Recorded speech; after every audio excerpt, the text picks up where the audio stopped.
You're good. So we're here with Yara at the AVF-summit 2017, but like a couple of days ago, Yara was a superstar during the New York AGtech week. And as a superstar, she took a leading role and gave a session together with Elaine and Zjef on Diversity and inclusion in urban agriculture. You can only say it better than that. A lot of the people watching this video probably don't have problems with diversity and inclusion. So how would you explain to them the problem like in 1 minute? Wow, okay, that's one of the most challenging. Okay, whew. All right. The problem is really, I think what we identified at least in the event, the main things were there's a divide between people who see this industry as like money making and those who don't have access to that money. Also, there is kind of like a divide in the access to education. So for example, like if you want to be a grower, how can you do that? And then there's the other issue, which is the gender and race issue, which is definitely something that's much more deep-seated, but not as many women are in this field. Just like a smaller population of women and people of color. And so those are really the issues that we're seeing right now. Well, what we've noticed is that there's a huge lack of diversity and inclusion in AgTech. Even though when we look at urban agriculture in many places, including New York City, urban agriculture, when you include all of the community gardens and soil farms, has a ton of diversity. So how do we bridge that gap? So the session was really talking about it was a big brainstorming session in Mind Map where we got a lot of people to contribute their ideas both on problems and solutions with diversity in agriculture. And did you learn something about it? Yeah, I did. I learned quite a number of things. It's interesting to see how the majority of people see it from an education perspective, and it was also interesting to see how different types of people in the room thought about the solutions differently. Yeah. When you talk about education, we need more education. That's kind of the solution. Well, it's not as simple as more education. Better education.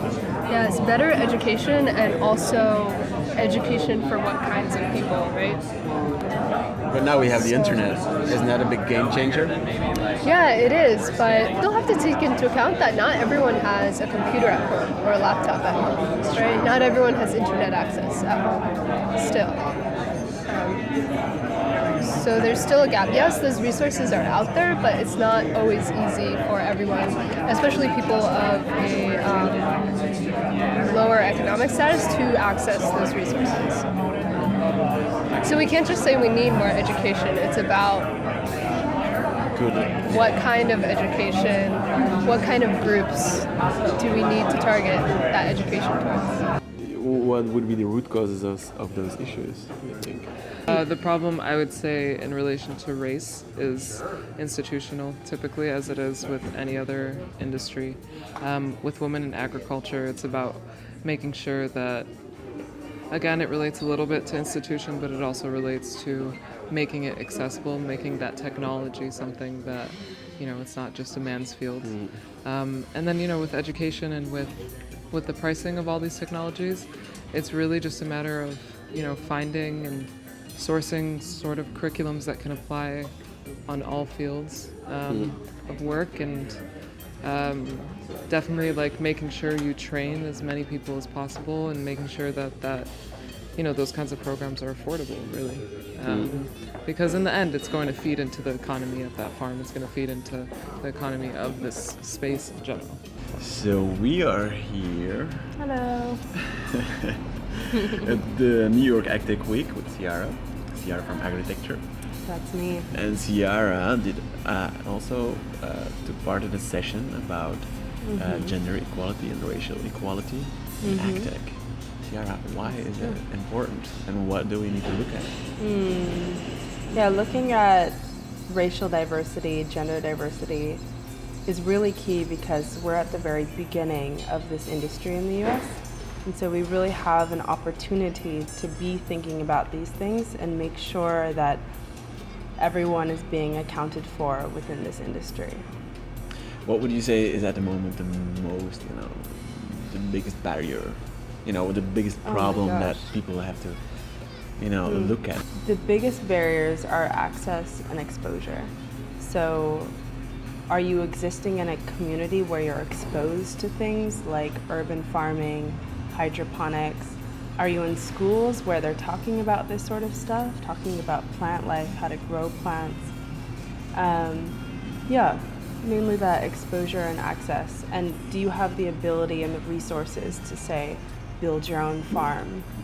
And do you have people in your community that look like you that are willing to teach you about these things? I'm a white male, middle-class white male, like the most beneficial person. I'm quite Whoa, white, surprise. I'm quite white. So I hear a lot of people like saying there's just some stuff you can't understand as a white middle-class male. Like, I'm always wondering how can I then take part in a solution towards that. Yeah. So I think in this case, there's kind of two things that are really key. So the first is a general awareness. So an awareness that the world that we live in, that is constructed around us, was created by white men.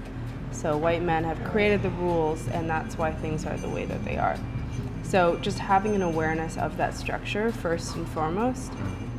And then the second thing is to be curious. Assume that you know nothing, which means Like going Jon to other Snow, people. like- So I'm a woman of color, so coming to me and saying, how can I be an ally? I have a question about this or about that. Can you help me understand these things? And people will tell you. People are willing to talk to you. We all want to see change in the world. So having an open mindset will really make it easier for everyone. I think in regards to support in general, in a very general sense, I think it's more just like becoming aware and reading a lot about this topic, one, realizing your place in that whole space as like a man or a man from a certain background is two, and then just like listening to women and women of color speak about this kind of stuff and taking their perspective as really the truth, because it is our issue and it's something that we know and we deal with firsthand, and so to like understand that, I would say, and have those conversations and be more of a listener. Yeah. I think that's probably just first step. Listening and communication and understanding. My sister also always told me like women are generally like not gonna take leadership positions. They're gonna be more like, okay, you can do it, it's okay. While men are just gonna be like, oh, let's take as much as we can. And I think that because she said it to me like that, I've noticed it, and I think it's quite true. So like every time I see this happening, I'm like, okay, let's take a step back and see who really is the best person or more capable of doing this, who really wants to do it. But I think it's also a thing that it goes both ways, I try to look at it, sometimes I forget it too. But I think it's also like women also need to kind of notice that with themselves and say, okay, if I really want this, I don't have to like apologize for it or let somebody else have it because it's nice to do. Okay. Right? Do you think Well- do you think that's true or? No, but Okay, that's good. That's why we have this I conversation. thought this was a 1 minute, but hey, let's get into it. So firstly, I'm not someone who has all the answers or specializes in this sort of stuff or has studied this sort of stuff, so it's completely from like experience and then also talking with other women and other people who do focus on this sort of stuff. But the first identifier to make is that the categories are different for women of color and white women. So that is the first differentiation that you need to make. You're dealing with two different schools of issues that are embedded. So like when you're a female, you have these issues, and then when there's a race factor to it, you have the issues of race. So that's kind of the first differentiator to make. I think in regards to women being a bit more like not taking up those kind of managerial roles, it is an issue, but it's not an issue with like, oh, women's personalities are like this and that's that. Women do tend to be a bit more flexible in that sense. They might not value having like the loudest voice in the room as much, but that doesn't mean that the leadership positions aren't wanted or won't be done better with women. It is really like it is this whole kind of ecosystem of men realizing like the space they take up in certain work environments and being able to tone that down to allow space for women and the way in which they function. And so it's not just like, if you just stand up and you just say like, I want this and that's that. I mean, that isn't necessarily like what the problem is. Like the problem is much more deep rooted than that.